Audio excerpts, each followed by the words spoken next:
Salam Bapak Ibu Guru hebat dimanapun berada, izinkan kami mempresentasikan hasil diskusi kami, dalam ruang kolaborasi modul 1.4, Pendidikan Guru Penggerak Angkatan 10, presentasi ini tentang studi kasus penerapan disiplin positif.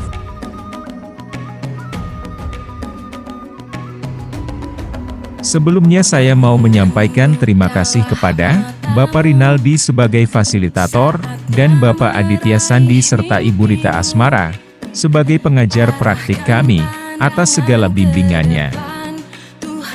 Selanjutnya inilah kelompok B3, yang pertama sebagai Ketua Bapak Kusmawan, Bapak Didin Saepudin sebagai pemberi tanggapan, Ibu Reni sebagai presenter, dan Bapak Kustandi sebagai penjawab.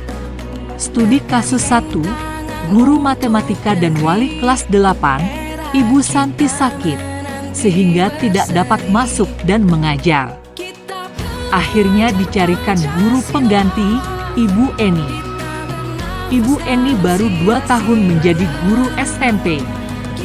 Beberapa murid perempuan, Vivi dan Natali, mengetahui hal ini dan mulai menggunakan kesempatan dan bersikap seenaknya, tertawa dan tidak mengindahkan kehadiran Ibu Eni. Ibu Eni mencoba menyapa Vivi dan Natali dengan ramah, sambil mengingatkan mereka untuk tetap fokus pada pengerjaan tugas.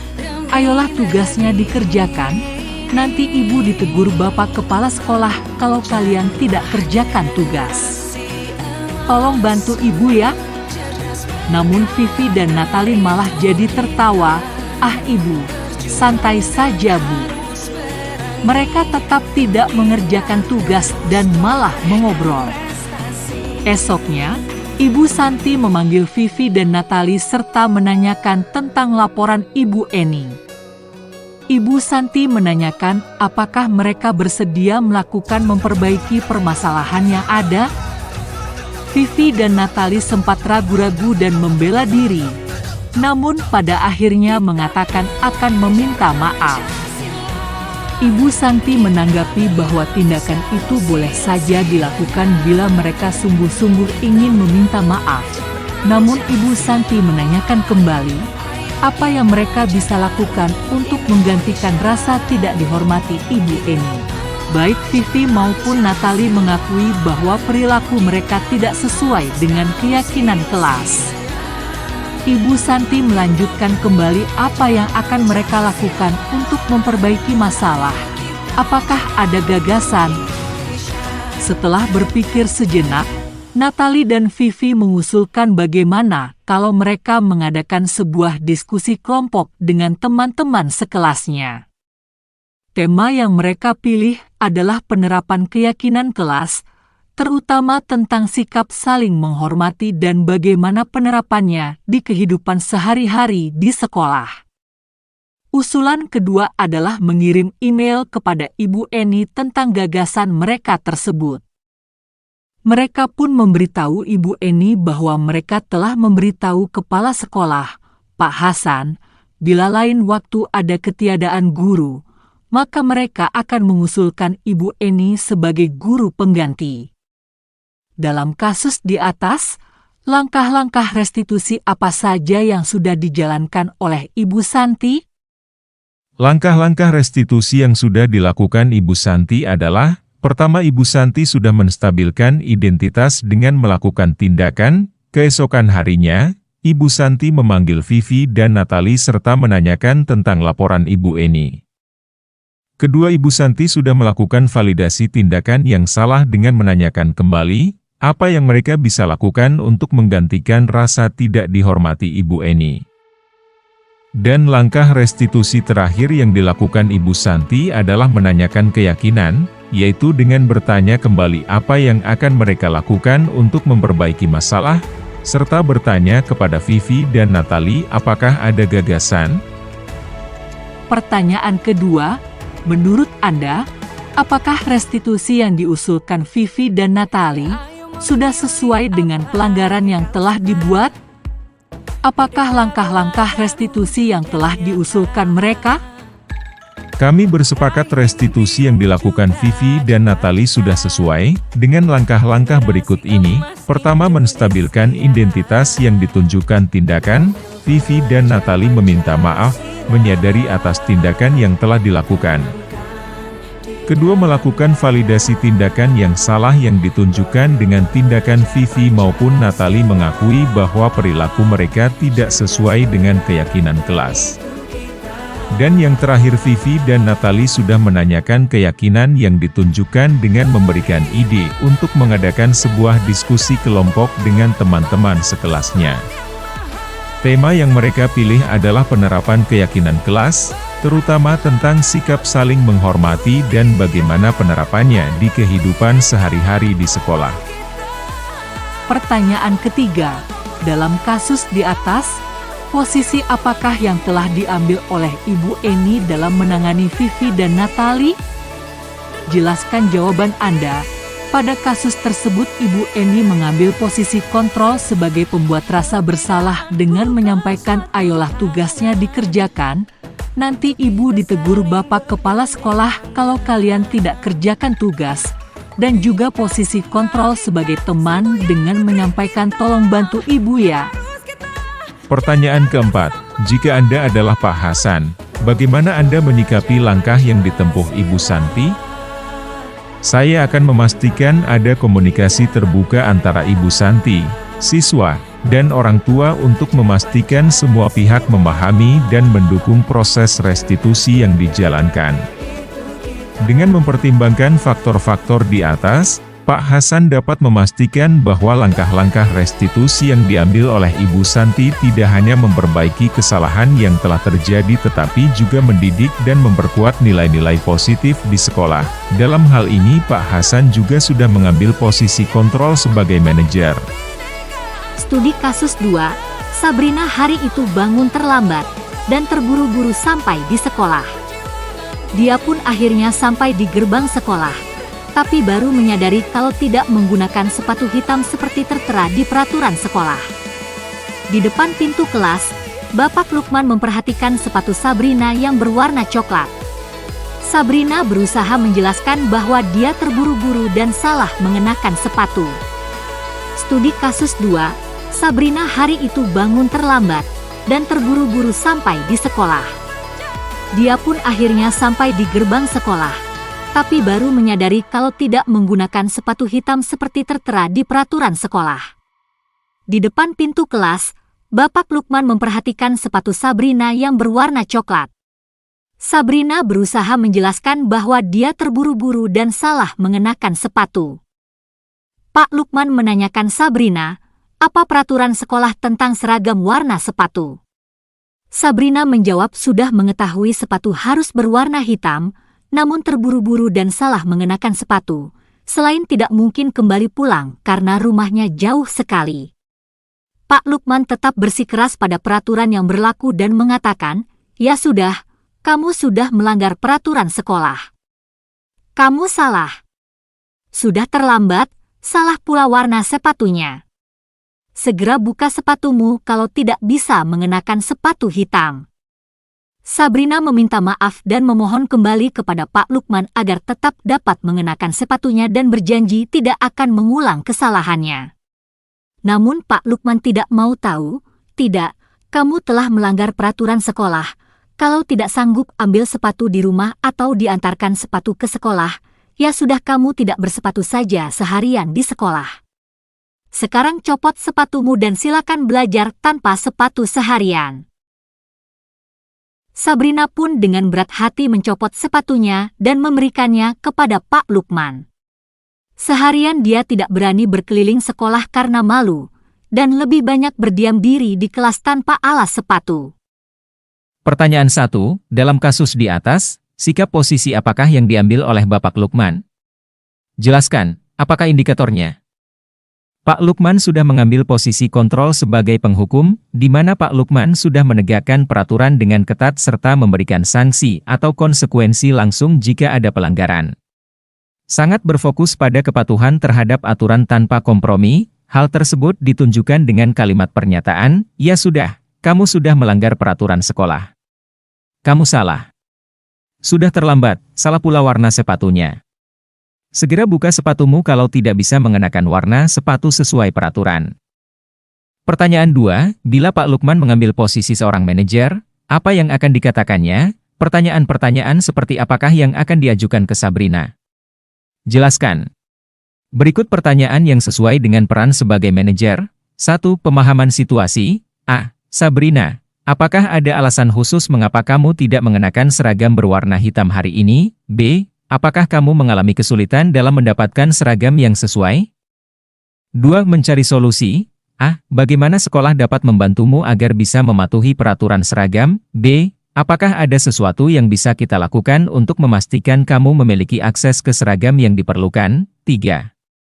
Pendidikan dan kesadaran. A. Apakah kamu memahami mengapa sekolah memiliki aturan seragam ini? B. Bagaimana menurutmu kita bisa memastikan semua siswa mematuhi aturan dengan lebih baik? Pertanyaan 3. Kira-kira bila Anda adalah kepala sekolah di sekolah tersebut, nilai kebajikan apa yang ingin dituju oleh peraturan harus berwarna hitam? Nilai kebajikan di balik peraturan seragam. Sebagai kepala sekolah, nilai-nilai kebajikan yang ingin dituju oleh peraturan seragam di antaranya. Kesetaraan, seragam yang sama untuk semua siswa mencegah perbedaan yang mencolok antara siswa yang mungkin berasal dari latar belakang ekonomi yang berbeda. Ini mempromosikan kesetaraan di antara semua siswa. Kedisiplinan, mematuhi peraturan seragam adalah cara untuk menanamkan disiplin dan rasa tanggung jawab dalam diri siswa. Ini membantu menciptakan lingkungan belajar yang tertib dan teratur. Identitas dan kebanggaan sekolah. Seragam sekolah dapat meningkatkan rasa identitas dan kebanggaan siswa terhadap sekolah mereka. Ini juga memudahkan identifikasi siswa dalam berbagai kegiatan. Pertanyaan 4. Kira-kira bila Anda adalah kepala sekolah di sekolah tersebut, bagaimana Anda menyikapi langkah yang diambil Pak Lukman mengenai kasus tersebut? 1. Evaluasi keputusan. Apakah langkah yang diambil Pak Lukman sesuai dengan kebijakan sekolah dan nilai-nilai yang ingin kami tanamkan? Apakah Pak Lukman memberikan solusi yang mendukung pendidikan dan kesejahteraan siswa? 2. Pendekatan kolaboratif. Jika Pak Lukman mengambil tindakan menghukum tanpa mempertimbangkan situasi Sabrina, saya akan mendorong pendekatan yang lebih kolaboratif. Saya akan mengajak Pak Lukman untuk berdiskusi mengenai cara-cara mendukung siswa sambil tetap menegakkan aturan. 3. Konsistensi dan fleksibilitas. Saya akan memastikan bahwa kebijakan seragam diterapkan secara konsisten namun dengan fleksibilitas yang memungkinkan penanganan kasus per kasus. Hal ini penting untuk menghindari ketidakadilan dan untuk mendukung siswa yang mungkin memiliki alasan valid untuk pelanggaran mereka. 4. Dukungan tambahan. Jika diperlukan, saya akan mencari cara untuk memberikan dukungan tambahan kepada siswa yang membutuhkan, seperti menyediakan seragam gratis atau dengan harga terjangkau. Dengan mempertimbangkan semua faktor ini, saya dapat memastikan bahwa langkah-langkah yang diambil tidak hanya menegakkan aturan tetapi juga mendukung kesejahteraan dan perkembangan siswa secara menyeluruh. Studi kasus 3. Ibu Dani sedang menjelaskan pelajaran bahasa Inggris di papan tulis, namun beliau memperhatikan bahwa Fajar malah tidur-tiduran dan tampak acuh tak acuh pada pelajarannya. Fajar coba jawab pertanyaan nomor 3. Maju ke depan dan kerjakan di papan tulis. Fajar pun tampak malas-malasan maju ke depan, dan sesampai di depan papan tulis pun, Fajar hanya diam terpaku, sambil memegang buku bahasa Inggrisnya dan memainkan spidol di tangannya. Ayo Fajar, makanya jangan tidur-tiduran, lain kali perhatikan. Sudah sana, duduk kembali, kira-kira siapa yang bisa? Fajar pun kembali duduk di bangkunya. Hal seperti ini sudah sering kali terjadi pada Fajar, seperti tidak memperhatikan, acuh tak acuh, dan nilai-nilainya pun tidak terlalu baik untuk pelajaran bahasa Inggris. Pada saat ditegur oleh Ibu Dani, Fajar hanya menjawab, "Tidak tahu, Bu." Ibu Dani pun menjawab lirih, "Gimana kamu Fajar? Kamu tidak kasihan sama Ibu ya? Ibu sudah capek-capek mengajarkan kamu." Tidak kasihan sama Ibu? Dan Fajar pun diam membisu. Pertanyaan 1. Posisi kontrol apa yang diambil oleh Ibu Dani dalam pendekatannya kepada Fajar? Posisi kontrol yang diambil oleh Ibu Dani dalam pendekatannya kepada Fajar adalah sebagai pembuat rasa bersalah. Hal tersebut berdasarkan pada pertanyaan yang diajukan Bu Dani kepada Fajar, "Gimana kamu Fajar? Kamu tidak kasihan sama ibu ya? Ibu sudah capek-capek mengajarkan kamu. Tidak kasihan sama ibu, dan Fajar pun diam membisu. Pertanyaan 2. Membaca sikap Fajar, kira-kira kebutuhan apa yang diperlukan oleh Fajar? Kebutuhan Fajar adalah kebutuhan akan kasih sayang dan rasa diterima. Fajar mungkin membutuhkan seseorang yang bisa mendengarkan dan memahami perasaannya tanpa menghakimi. Jika Fajar menunjukkan tanda-tanda stres atau ketidaknyamanan, dia mungkin memerlukan lingkungan yang aman dan stabil. Fajar mungkin membutuhkan rasa diterima dan dihargai, baik oleh teman sekelas, guru, maupun lingkungannya secara umum. Pertanyaan 3. Bila mana Ibu Dani mengambil posisi pemantau, apa yang akan dilakukan atau dikatakan olehnya? Pertanyaan-pertanyaan seperti apa yang akan diajukan? Jelaskan. 1. Mengobservasi perilaku Fajar yaitu dengan tindakan mengamati secara cermat perilaku dan interaksi Fajar di kelas maupun di luar kelas untuk mengidentifikasi pola atau perubahan. 2. Menyediakan ruang untuk berbicara yaitu dengan menyediakan kesempatan bagi Fajar untuk berbicara secara pribadi, mungkin melalui sesi konseling atau pertemuan pribadi yang lebih informal. 3. Mengajukan pertanyaan terbuka seperti, bagaimana perasaanmu hari ini? Atau, apa yang kamu lakukan? Menurut kamu bagaimana konsekuensi jika bermalas-malasan saat belajar di kelas? Melalui pertanyaan-pertanyaan tersebut memungkinkan Fajar untuk berbicara lebih bebas tentang apa yang dirasakan, harapan, dan kemungkinan solusi yang akan disepakati guna menyelesaikan permasalahannya. Pertanyaan 4. Apabila Anda adalah kepala sekolah di sekolah Fajar dan mengetahui hal ini, bagaimana tindak lanjut Anda?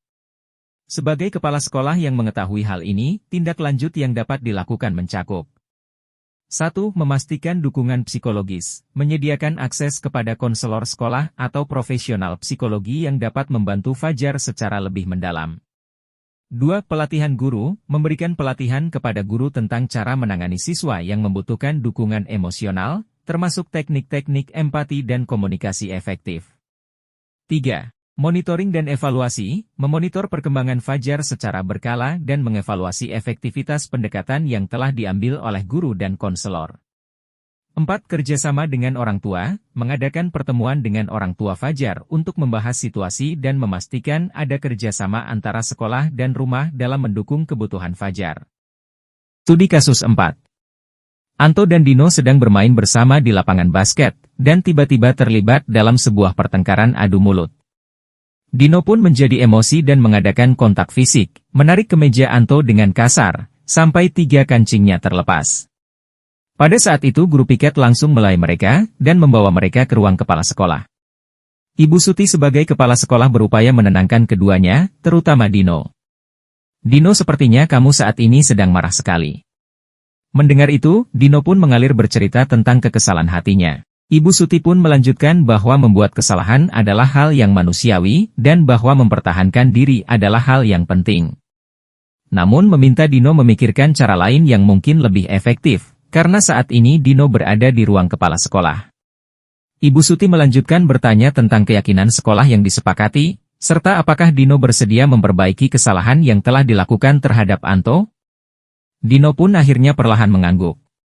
Kemudian Ibu Suti balik bertanya kepada Anto, hal apa yang bisa dilakukan Dino untuk memperbaiki masalah. Anto menjawab, saya perlu kancing saya diperbaiki Bu. Ibu, saya akan sangat marah kalau melihat kancing baju saya sampai copot 3 kancing begini. Ibu Suti pun kembali bertanya ke Dino apakah yang akan dia lakukan untuk menggantikan 3 kancing Anto yang terlepas. Dino berpikir sejenak, namun menjawab, wah tidak tahu Bu, saya lem kembali mungkin ya Bu. Ibu Suti berpikir sebentar dan menanggapi, kalau dilem akan mudah terlepas kembali Dino. Bagaimana kalau kamu menjahitkan saja, bersediakah kamu? Dino tampak ragu-ragu dan menanggapi, menjahit? Mana saya tahu bagaimana menjahit Bu. Ibu Suti meneruskan, apakah kamu bersedia belajar menjahit? Dino berpikir sejenak, memandang ke meja Anto, dan menanggapi, yang mengajari saya siapa Bu? Dengan cepat Ibu Suti menjawab, Pak Irfan, guru tata busana. Dino kembali diam sejenak, memandang ke meja Anto yang tanpa kancing. Akhirnya Dino mengangguk tanda menyetujui dan sepanjang siang itu Dino belajar menjahit dan memperbaiki kemeja Anto. Terakhir kali terlihat kedua anak laki-laki tersebut, Dino dan Anto pada jam pulang sekolah, mereka sudah bercengkrama dan bersenda gurau kembali. Pertanyaan 1. Posisi kontrol apa yang telah dipraktikkan oleh Kepala Sekolah Ibu Suti? Hal-hal apa saja yang dilakukannya sehingga Anda berkesimpulan demikian?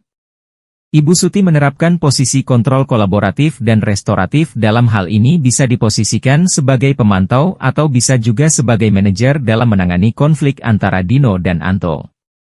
Berikut adalah langkah-langkah yang menunjukkan hal ini. 1. Menenangkan dan mendengarkan. Ibu Suti pertama kali berusaha menenangkan Dino yang sedang marah dan mengajak dia untuk bercerita. Ini menunjukkan bahwa Ibu Suti menggunakan pendekatan empati dan mendengarkan aktif, yang penting dalam posisi kontrol kolaboratif. 2. Mengajak refleksi. Ibu Suti mengingatkan Dino bahwa membuat kesalahan adalah manusiawi dan penting untuk mempertahankan diri, tetapi juga meminta Dino untuk memikirkan cara lain yang lebih efektif. Ini mengajak Dino untuk berpikir secara reflektif tentang tindakannya. 3. Mengacu pada keyakinan sekolah. Dengan mengacu pada keyakinan sekolah yang disepakati, Ibu Suti membawa nilai-nilai yang dianut bersama ke dalam percakapan, memberikan kerangka kerja yang jelas tentang perilaku yang diharapkan. 4. Mencari solusi bersama. Ibu Suti mengajak Dino untuk memperbaiki kesalahannya terhadap Anto dan bertanya kepada Anto apa yang dia inginkan sebagai solusi. Ini adalah pendekatan restoratif yang menekankan pada pemulihan hubungan dan mencari solusi bersama. 5. Memberikan pilihan dan dukungan. Saat Dino ragu-ragu tentang menjahit, Ibu Suti memberikan pilihan dan dukungan dengan menawarkan bantuan dari Pak Irfan, guru tata busana. Ini menunjukkan bahwa Ibu Suti menyediakan sumber daya dan dukungan untuk membantu Dino memperbaiki kesalahannya. Pertanyaan 2. Dalam kasus tersebut, bagaimana Dino dan Anto dikuatkan oleh Ibu Suti? Penguatan terhadap Dino dan Anto. Penguatan untuk Dino. 1. Pengakuan perasaan. Ibu Suti mengakui perasaan marah Dino, yang membuat Dino merasa didengar dan dihargai. 2. Dukungan untuk belajar. Dengan menawarkan bantuan dari Pak Irfan untuk belajar menjahit, Ibu Suti membantu Dino mengembangkan keterampilan baru dan merasa kompeten. 3. Membangun tanggung jawab. Dengan meminta Dino untuk memperbaiki kemeja Anto, Ibu Suti membantu Dino belajar bertanggung jawab atas tindakannya. Penguatan Anto. 1. Pengakuan kerugian. Ibu Suti mengakui kerugian yang dialami Anto dan memberikan kesempatan bagi Anto untuk mengungkapkan apa yang dia butuhkan sebagai solusi. 2. Pemulihan yang nyata. Dengan memastikan bahwa kemeja Anto diperbaiki, Ibu Suti memberikan solusi konkret yang memulihkan kerugian yang dialami Anto. 3. Rasa aman dan dihormati. Melalui proses ini, Anto merasakan bahwa keadilan ditegakkan dan dia dihormati dalam komunitas sekolah. Pertanyaan 3. Kira-kira nilai-nilai kebajikan atau keyakinan sekolah apa yang dituju dalam kasus tersebut? Jelaskan. Nilai-nilai kebajikan, keyakinan sekolah, yang ditargetkan. 1. Empati dan pengertian. Ibu Suti menunjukkan empati terhadap perasaan Dino dan mengajarkan pentingnya memahami perasaan orang lain dalam situasi konflik. 2. Tanggung jawab. Dengan meminta Dino memperbaiki kemeja Anto, nilai tanggung jawab atas tindakan sendiri ditekankan. 3. Kerjasama dan kolaborasi. Proses mencari solusi bersama antara Dino, Anto, dan Ibu Suti menekankan pentingnya kerjasama dan kolaborasi. 4. Pendidikan dan pembelajaran. Dengan mengarahkan Dino untuk belajar menjahit, Ibu Suti menekankan pentingnya pembelajaran sebagai cara untuk mengatasi kesalahan. 5. Keadilan restoratif. Proses memperbaiki kerusakan yang terjadi menekankan nilai keadilan restoratif, yaitu pemulihan kerugian dan pemulihan hubungan. Secara keseluruhan, tindakan Ibu Suti menunjukkan pendekatan yang empati, restoratif, dan mendidik, yang memperkuat nilai-nilai kebajikan dalam komunitas sekolah. Ibu Suti sudah memiliki posisi kontrol sebagai manajer. Terima kasih, semoga bermanfaat. Dan salam bahagia untuk Bapak Ibu guru hebat dimanapun berada.